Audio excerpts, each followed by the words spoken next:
सिख बांधवांच्या नंतर सरकारी परिवार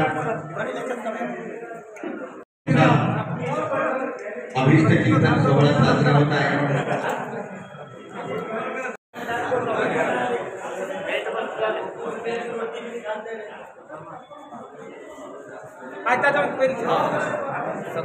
शांततेने घ्या गोंधळ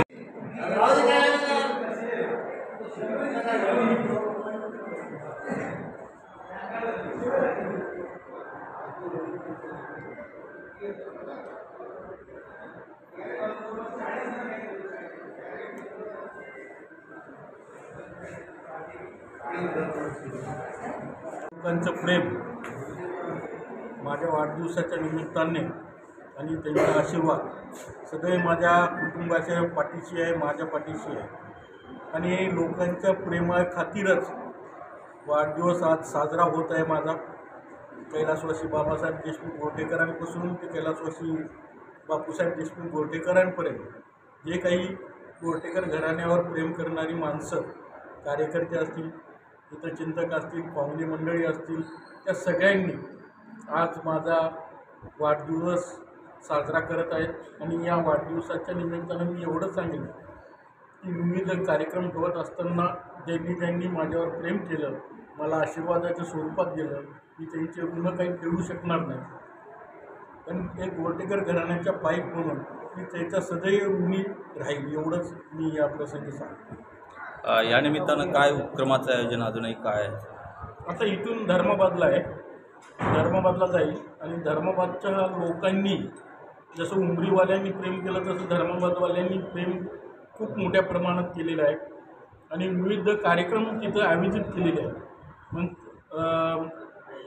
कारेगावला असेल, जारीकोटला असेल आणि धर्माबादला असेल, या सगळ्या गोष्टीमध्ये कार्यकर्त्यांचं ज्यांनी कार्यक्रम उत्कृष्टपणाने ठेवलेले आहेत। मग त्यांनी कोणी क्रिकेट ठेवलं असेल, कोणी वेगवेगळे कार्यक्रम ठेवलेले आहेत, ते वृक्षारोपण असेल, असे वेगवेगळे कार्यक्रमच्या माध्यमातून वाढदिवस साजरा होत आहे। या निमित्ताने एवढे। या निमित्तानं आपण काय सांगाल सर जनतेला?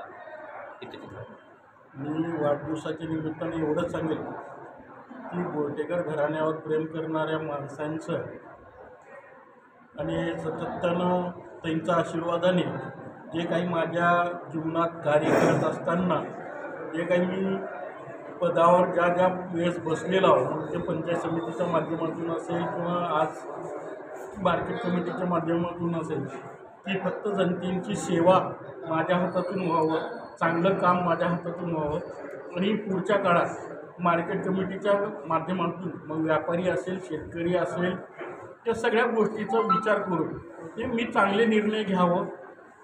मी वाढदिवसाच्या निमित्तानं एवढंच हे होतं आहे आणि माझ्या हातातून चांगलं काम घडावं आणि लोकांचा आशीर्वाद माझ्या सदैव पाठीशी राहावं। धन्यवाद।